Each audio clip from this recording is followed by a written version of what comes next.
From Hollywood, California, we bring you Chapter 21 in the story of Paul Christian, the Doctor of River's End, starring Jean Hersholt, famous Hollywood character actor in the title role, and presented every Sunday at this hour by the Cheesebro Manufacturing Company, owners of the trademark Vaseline. I'm only the announcer on this program, and I wouldn't think of asking you to go out and buy Vaseline hair tonic, but just the same, I can assure you from personal experience that it is a swell product. Before every shampoo, vigorously massage the scalp with plenty of Vaseline hair tonic. This treatment stimulates the circulation of the scalp, which is a most effective way to prevent excessive shedding of hair and to help promote hair growth. This Vaseline hair tonic treatment, when used as directed, helps to cleanse the scalp of loose dandruff scales and prevent their reappearance. Follow the massage with the shampoo with any mild soap. After the hair is dried, brush a little more of the tonic onto the hair to groom it and keep it in place. Vaseline hair tonic supplements the natural scalp oils and, together with a vigorous massage, tends to overcome one of the most common of all scalp troubles among American men, dry scalp. Vaseline hair tonic comes in 40 and 70-cent bottles at all drugstores in the United States.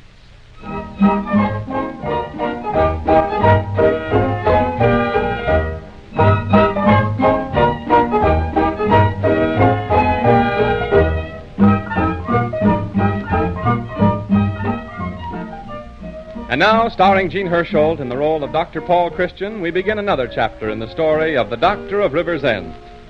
On this particular evening, Dr. Christian and his friend, the druggist, Roy Davis, are in the doctor's office having a game of checkers. All right, and it's still my move. There you are. You give up? Yes, I guess I'll have to. Well, that's 2 games apiece. Now, wait a minute. I won this game, you won the third. That's right. And I won the second and the first. Are you sure, Roy? I thought I won the first. Now, wait, let's see. No, I'm pretty certain I won the first. All right, then. That's 3 for you and 1 for me. Got time for another? Oh, sure, it's early yet. Not quite 9 o'clock. Yep, as long as I get back by 10 in time to close up the store. Well, watch out for me this time, because I'm going to get revenge. Go ahead, it's your move. Well, I think I'll try something a little different. Mm-hmm. Evening, Doctor. Hello, Mr. Davis. Oh, good evening, Wendy. Evening, Wendy. Playing a little checkers? Mm-hmm. Played a mite of checkers myself at one time. Played for big stakes, too. Couple of $1,000 at a crack. Thought nothing of it. Well, you don't say. Oh, my move, eh? Yes, sirree. I was quite a gambling man in those days. Used to follow the horses. Did you ever catch up with them? I was a racetrack man. A jockey. I rode for old Colonel Witherspoon. Ever hear of him? No. Let's see here. Yes, sir. Colonel owned one of the fastest horses in the country. Never forget the time I went down to the stables with the Colonel just before the race and found him eating a bale of hay. Hmm? Who, the Colonel? No, the horse. Well, when the Colonel walked into the stable, he started to cuss. Who, the horse? That gives me the first king. No, the Colonel. Because he couldn't run when he was full of hay. Who, the Colonel? No, the horse. Colonel Witherspoon wanted to scratch him. What for? Well, maybe he was the only one who knew where he itched. Oh, I'll just take that man. I'm talking about a horse race. A horse race. Oh. So I says to the Colonel, I says, Colonel, I'll ride that horse in this race today, and I'll win. That's what I says. Well, there's one in the king row for me. Well, the nags line up. There's the starter's gun, and I'm off. So I've always suspected. We're at the quarter, and I'm a length behind. Now, let's see. At the half and a half a length. If I move here... At the 3/4, and I'm still gaining. No, I guess I'll move this one. Now we're in the home stretch, and I'm battling shoulder to shoulder with the favorite, Gray Day. Gray Day, huh? Yes, sir. They called him Gray Day because he used to pull a milk wagon. You were racing against a milk wagon horse? Yep. Thundering down the home stretch. And then just 3 yards from the finish, Gray Day shot ahead. And you lost, eh? Nope. I hollered milk, and Gray Day stopped. Wendy, why do you make up told stories like that? Oh, I don't know, Doctor. I get started and then just sort of keep going. It's a habit, I guess. Well, you ought to break it. Can't your wife help you? Give you a little hint when you begin exaggerating so you can get back to the truth? Well, just how do you mean, Dr. Christian? Oh, for instance, when you start telling a told story, have your wife cough. Cough? Yes, and that'll be a signal for you to take it a little easy. Say, are we going to finish this game? Just a second, Mr. Davis. What I came in for was to pay Dr. Christian some money I owe him. Oh, you can let that go till some other time. It isn't very much. Nope, I'd better pay it now while I got the money. Well, wait a minute. I'll have to look it up in the books and see how much you owe me. How are things going, Windy? Well, pretty good. Went to work last Monday in Clem Duke's stationery store. Clem Dukes must find business pretty good to put on extra help. Oh, I only work part-time. Go in the evening and sweep out. Now, that bill is $3.50, Wendy. Yes, sir. Got it right here. Now, if you need this for something else... Now, that's all right, Dr. Christian. I've owed that bill for a spell, and I aim to pay it. Anyhow, I'm working now for Clem Dukes, janitor and night watchman. Now, why would a little store like that need a night watchman? Well, there's a lot of crooks around these days. You never can tell. They might take a notion to rob the place. I can imagine where you'd be if you ever encountered any robbers. Home under the bed. Is that so? Well, maybe you don't know it, Mr. Davis, but you're talking to one of the finest shots in the USA. No. Wendy, where did you ever do any shooting? Oh, I've shot all over. Shot in Africa. I've shot at the North Pole. Yeah? Yes, sirree. One of the thrillingest experiences I ever had was at the North Pole. I was walking along, and all of a sudden I sees, square in front of me, a big polar bear. Wendy, Biggest bear you ever laid your eyes on. About 9 feet long. 6 feet high. And weighed about... weighed about a half a pound. So you shot this bear, eh? Well, yes and no. You see, the minute I saw the bear, I started to load my gun. It was an old muzzle loader. And then doggone if I didn't find I was out of bullets. Uh-huh. Well, sir, I was so dang scared that the perspiration popped out on my forehead like beads. And then you woke up, Wendy? No, sir. Well, the perspiration popped out on my forehead like beads. But the weather was so darn cold up there at the North Pole that the beads of perspiration froze as hard as bullets. So I grabbed a handful, shoved them in the muzzle of my gun, up and fired. Now, wait a minute, Wendy, wait a minute. You can't tell me you shot that bear with bullets made of ice. Why, the explosion of the powder would be so hot that the ice would melt, turn into hot water. Yep, that's exactly what happened, and the bear was scalded to death. Well, so long, Dr. Christian. Goodbye, Wendy. Night, Mr. Davis. Good night. If Wendy Smith isn't the almightiest liar... I don't know. I wouldn't say Wendy is an ordinary liar. No, a quite extraordinary liar. Wendy is a romanticist. Well, I don't see the difference. Well, it's like this. Did you ever play Indian when you were a boy? Sure, but I didn't... And you got so interested in playing Indian that you almost believed you were an Indian? Well, that's Wendy's trouble. He gets all wrapped up in what he's talking about and for the time being actually thinks it's true. Just the same, I'd call him a liar. And we all are that way to a degree. We are prone to believe what we want to believe, even when it isn't true. And sometimes we fool ourselves. Now, you said you won that first game of checkers. Well, I did win it. But if you'll think back carefully, that was the game where I cornered your last king and you tried to... Why, say, that's right. Oh, say, I apologize. Now, you don't think that I was trying to... Try to deceive me? Oh, no, of course not. You believed the game was yours. Oh, I'm sorry. Now, why didn't you check up on me when I said that? Oh, it wasn't worth arguing about. But you see, the point is this. Oh, hello, Clem. Yes, say, has Wendy Smith been in here? Why, yes. He was here just a few minutes ago. Came in to pay a bill. Paid a bill? Paid it with money? Yes. What's the matter, Clem? What did Wendy say when he was in here? I don't know.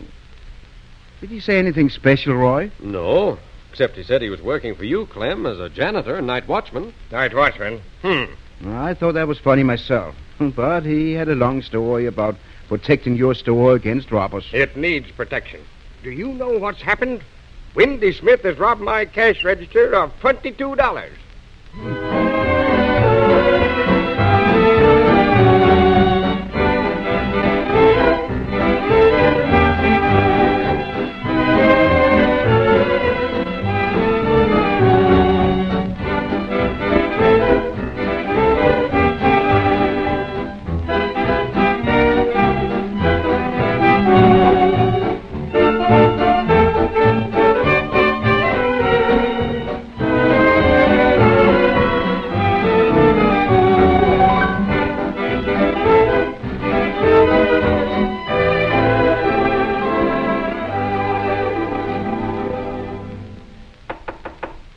Yes? Oh, come in, Judy. Clem Dukes is here. Oh, tell him to come in. Any word yet from Wendy Smith? No, but Jerry's still looking for him. Wendy's probably going fishing. All right, have Clem come in. Will you go in, Mr. Dukes? You want to see me, Dr. Christian? Yes, sit down, Clem. I thought if you'd come here, it would be a little more private than if I came to the store. You see, I want to talk to you about Wendy Smith. That no-account loafer? They ought to run him out of town. I'm afraid that would be a little too strenuous for Wendy. They might walk him out of town, but I don't think he'd run. He's never done an honest day's work or earned an honest nickel in his life. I take pity on him and give him a job, and he repays me by robbing me. Now, how do you know Wendy took that money? Well, who else could take it? Except for Mrs. Dukes and myself, he's the only one who has the key to the store. He comes in around 6 or 7 o'clock of an evening to sweep up. Yeah, so he said. Now, last night I was in a hurry to leave on account of lodge meeting, and I forgot to take the day's receipts out of the cash register. Didn't think of it till I was on my way home after lodge. Well, I stopped in the store, and the money was gone. I still can't believe Wendy took it. He has his faults, I know, but he isn't a thief. He took it all right. Any man who lies will steal. I should have thought of that before I hired him. But I wanted to ask you, Clem. Do you intend to have him arrested? Well, I haven't made up my mind. Anyway, I think he's skipped out. So what would be the good of swearing out a warrant? Clem, I hate to see Wendy get into any trouble. Of course, now, maybe he deserves it. I'll grant you that. He certainly does. But when you start making trouble for a guilty person, you usually end up by hurting innocent people. I don't see how. Well, there's Wendy's wife. You know, she's a Murray, and the Murrays are pretty nice folks. She has a hard enough time as it is, without having her husband sent to jail. It would be a blessing to get rid of him. Why Stella Murray ever married a bum like Wendy Smith is beyond me. Well, I was thinking, if we could get hold of Wendy, we might get most of the money back, and if that would satisfy you, maybe you'd be willing to drop the whole thing. Well, Wendy can't have spent all of it. I'll see Mrs. Smith. If he has any money, he's turned it over to her. Well, Dr. Christian, I'm not a hard man. I know you're not, Clem. And I don't want to cause any trouble. If Wendy will fess up and admit he's wronged me, I'm inclined to let it go. Well, that's mighty fine. But I don't think he will. And I don't think we'll get a penny of the money back. He's taken it and cleared out. We won't hear of him again until he's spent it. Yes, Judy? Jerry's found Wendy Smith. What's that? Where is he? In the reception room. Well, send him in. All right. Let me talk to him first, Clem. Hello, Wendy. Close the door, will you? Yes, sir. Jerry Turner said you were looking for me, Doctor. Howdy, Mr. Dukes. Good morning. Wendy, where did you get that $3.50 you paid me last night? Why, I sort of been saving that up. You didn't, borrow a little money from Mr. Duke's store, did you? Borrow money? Why, Dr. Christian, the Smiths never borrow. No, sirree. We've always gone on our own, asking favors from neither friend nor foe. Yes, I know, Wendy, but, Did you take any money out of the cash register? Why, no, sir. I expected he'd deny it. Did you know, Wendy, that Mr. Duke's store was robbed last night? Well, sir, now that you mention it, I do. What? You knew it? That is a sort of suspicioned it. Because last night, as I was passing the store, a high-powered automobile drew up to the curb, and 2 gangsters jumped out. Gangsters? Yep. Well, sir, they started to blow open the front door. And as I say, that looked pretty suspicious. Now, Wendy. So I says to 'em, I says, "What are you guys doing?" And they says to me, "What's it to you?" And the fight's on. They rush me. I whips out my 6-shooter. 6-shooter? 5-shooter. I whips out my 5-shooter. You haven't got a revolver. Yes, but the gangsters didn't know that. They rush me. We struggle back and forth. I knock one out. I knock another one out. I knock another one out. Wait a minute. You said 2 gangsters got out of the car. Well, the third fellow wasn't a gangster. He just come for the ride. Wendy, I want the truth. But I'm telling you. And I'm tired of listening to told stories. Sick and tired of it. I'm trying to keep you from going to jail. Where's that $22? What $22? $22 were taken out of Clem's cash register last night. And you're the only person who has a key to the store. Why, Dr. Christian, I don't know what you're talking about. No use. He's just no account. You'll never get the truth out of him. Oh, well, I'll get the truth, and I'll find out what became of that $22. You just wait.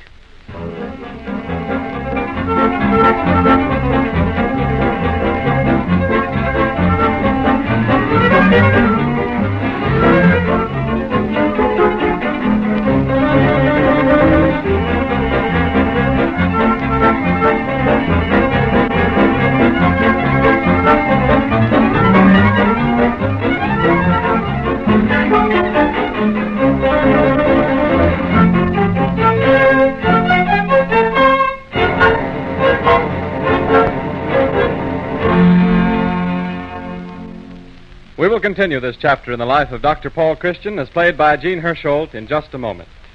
Vaseline petroleum jelly was developed more than half a century ago by Robert A. Cheesebro, who founded the company and coined the trademark Vaseline for his product. It has a multitude of uses in every family, but perhaps no use is more timely right now than the use on tired, aching feet. If the first warm days of spring are causing your feet to ache and burn, try this tonight. Massage the feet, especially the arch muscles, with Vaseline jelly. Rub the calluses and sore spots gently. You'll be amazed at how rested and comfortable your feet feel after this simple treatment. Vaseline jelly is for sale everywhere in bottles and tubes. It costs only 10 cents anywhere in the United States.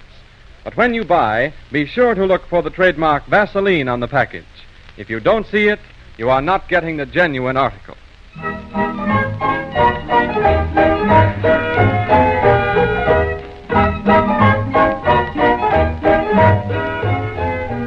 We return to River's End now to continue the story of Dr. Christian and Windy Smith, the town liar. As the scene opens, we find Dr. Christian and Roy Davis, the druggist, in the doctor's car drawing up in front of Windy Smith's house.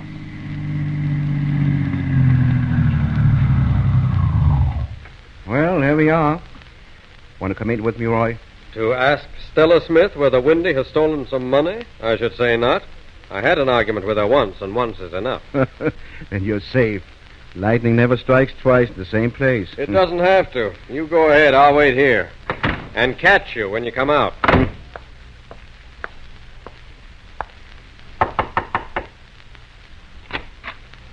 Well, Dr. Christian.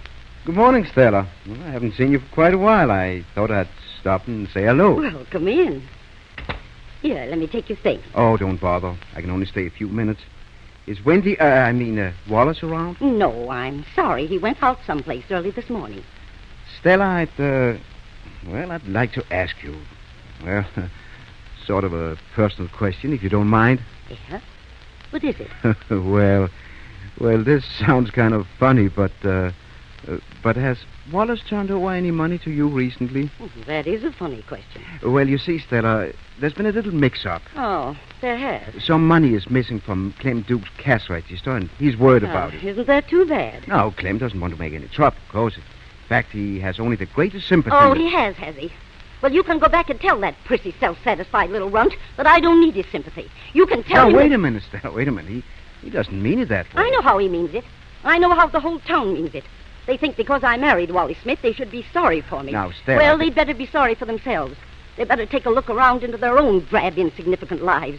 Little ant people crawling around on the ground, bloated with their own importance. Stella, if you'll only... Nice, smug, respectable little folk. Respectable because they haven't the courage or imagination to be otherwise. Oh, I know. They hate Wallace. They hate him because he's different from them. Because he's better than they are, and they know it. Stella, listen, Wallace never hurt anyone or anything. He's gentle and kind and generous. Why, he can go out into the woods and call the birds and they'll come to him. And he didn't take that money because money means nothing to him. He doesn't worship money like they do. All right, Stella, all right. I only wanted to find out. Well, now you know. Let's stop talking about it. I might lose my temper. You might lose... well, I wouldn't want to be around when that happened. Roy Davis is waiting for me in the car. Guess I better be going. Well, drop in again soon, Dr. Christian. Yes. Thanks, Stella. Goodbye. Goodbye, Dr. Christian. Well, I see you got out alive. What did you find out? Well, it's 50-50. How do you mean? Clem says Windy took the money and Stella says he didn't. Well, that won't keep Windy from going to jail. No. If we could only find out what Windy did with that money. Only get him to tell the truth. Wait a minute.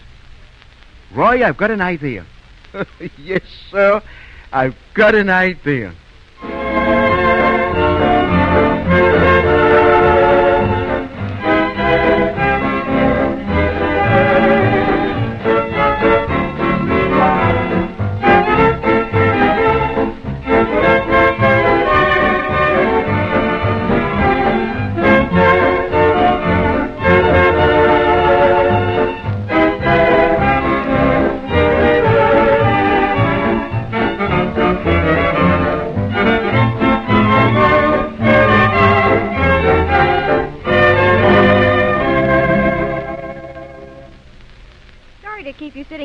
office so long, Mr. Smith, but I'm sure Dr. Christian will be back any minute. Oh, that's all right. Don't mind it at all. Had a job one time as a sitter, a bung sitter. A bung sitter? Well, what on earth is a bung sitter? Well, sir, now that's a mighty intricate job. Takes an expert to do it. I don't suppose there's more than half a dozen bung sitters in the world. But what do you do? Ever been in Portland? Portland, Oregon, or Portland, Maine? Either one, whichever's handiest. Well, I've been in Portland, Maine. Well, I worked as a bung sitter in Portland, Oregon. Oh. What time's it getting to be? Why, it's 10 minutes after 5. But what about that job? What did you do? Oh, yes. Well, up in Portland, there's a factory that makes barrels. Now, before they put the top and bottom on, they lay the barrels out in the yard to season. You see, the barrel is open at both ends. You say you never been in Portland, Oregon? No, I haven't. Well, sir, it rains mighty hard up there. Yes, sirree, mighty hard. In fact, it rains so hard into the bungholes of those barrels that the water can't run out the ends fast enough, and the barrels bust. Oh, now listen. So I had a job sitting on the bungholes to keep the rain out. Oh, if you expect me to believe... you ought to be ashamed of yourself. Dr. Christian's office. Oh, no, he hasn't come back yet, but I'm expect... Wait, he just came in. Roy Davis. Hello, Roy. Yes, come on over and bring those pills. Yes, Wendy's waiting here in my office. Evening, Doctor. Oh, so you're here. Yes, sir. Dr. Christian sent for me. Yes, Clem, I thought I'd have another talk with Wendy. Anything I can do for you? No, I was simply passing by and stopped in. But you're wasting time with this loafer. You'll never get the truth out of him in 1,000 years. Well, now, Clem, I have a little idea, and I think it might work. What became of that $22? Well, sir, I've been trying to figure that out myself. Now, it might be that the store is haunted. And then, of course... Now, you see, you'll never tell the truth. And I'm going to expose him tomorrow as a thief. Expose him to the whole town. Hello, Roy. Got the pills? Yep, right here, Doc. That's fine. You might as well stay and see this, too, Clem. Why? Well, I have a little experiment. I have some new kind of pills, and I'd like to try them on as many people as possible. Here, try one, Judy. Oh, wait, what do you think I am, a guinea pig? Oh, they're quite harmless. I want to find out what you think of the taste. Go ahead, take one. It won't hurt you. Well, all right. How does it taste? Kind of sweet. Roy? Thanks. Yes, I'd say it tastes sweet. Clem, go ahead and try one. Don't seem to be much taste to it. Wendy? Thank you, Doctor. Hope this does me some good. So do I. I had Roy make up those pills for me because I had an idea. If they work, it'll be quite a discovery. I called them truth pills. Truth pills? Yes. You've heard about certain drugs making people tell the truth, haven't you? Well, And if these work, a person will come right out with the truth. Nothing can stop it. You don't say. You hear that, Wendy? He might want to lie, but he simply can't.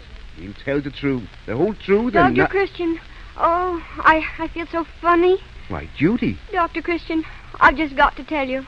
I was late to the office 3 times this week. It's working. And lots of times I loaf on the job and do nothing but think about Jerry Turner. Oh, Doc, I've got something to confess. Good heavens.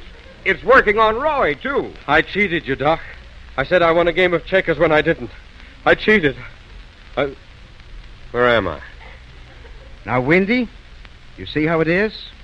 And when that pill starts working on you... Wait. It's got me. I've got to tell you. Clem? Wendy didn't take that money. I took it. What? I had it in my pocket when I left the store and went to the lodge meeting. And then I got into a little game of poker with the boys. Mr. Dukes. And I lost it. Lost it playing poker. Oh. Well, you know how my wife is, Dr. Christian. But... She'd give me heck if she found it out, so I... Mr. Dukes, this is all a joke. A joke to trick Wendy. Yes, those pills contain nothing but sugar. Oh, my conscience. Yes. It's about time your conscience began getting on the job. You simply imagined the pill worked. Well, I guess my experiment is a success after all. So you accused Wendy of stealing the money, I suppose you figured nobody would believe its denial anyway. I had to do something. Oh, you folks won't tell anybody, will you? If you do, it'll ruin me, disgrace me. You didn't hesitate to disgrace Wendy. I know, but I was desperate. I had to tell my wife the money was gone that very night. I didn't have time to think. If you'll only keep quiet. Well, it isn't any of our business, Clem. You'd better take it up with Wendy. Yes, how are you going to clear him? Oh, Wendy, I'm sorry. I knew you didn't take the money, Why, but... of course I didn't take it. And I'll tell you exactly what happened. That money was stolen by bandits. Saw 'em sneaking out the back way as I went in the front. Couldn't tell who they was because they wore masks. Well, sir, I reached for my gun. Oh, now, Wendy, do you think we believe that? Never mind, Judy, never mind. That's as good an explanation as any. And we'll have to believe it. Don't forget, Wendy just swallowed the truth pill.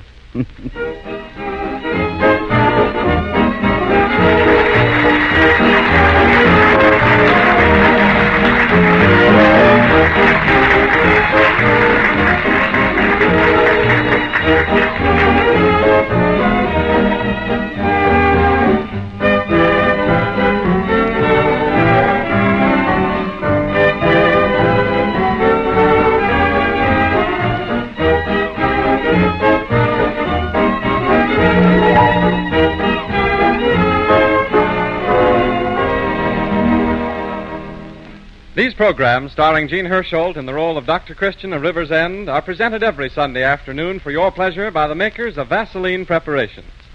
Vaseline jelly is the leader of this famous line of household first aid products and is known and used by practically every family. It should be applied to bumps and bruises and minor skin ailments like cuts, burns, scalds, scratches immediately after the wound has been cleansed with antiseptic. A sterile bandage may be put on afterwards to protect the hurt. Vaseline jelly is completely safe and harmless, manufactured to the most exacting standards, sterilized in the process of manufacture, and packed in sterilized containers. If you have let your supply get low, won't you make a resolution right now to restock your medicine cabinet tomorrow? And while you're about it, why not get an extra bottle to keep handy on the kitchen shelf or in your workshop? Vaseline jelly is obtainable in bottles and tubes at all drugstores. Prices of Vaseline products mentioned on this program apply only to the United States.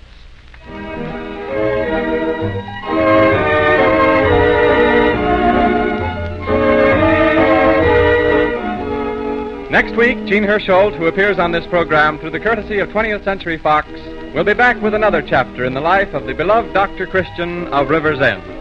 This is Art Gilmore bidding you good afternoon for the makers of Vaseline preparations. This is the Columbia Broadcasting System.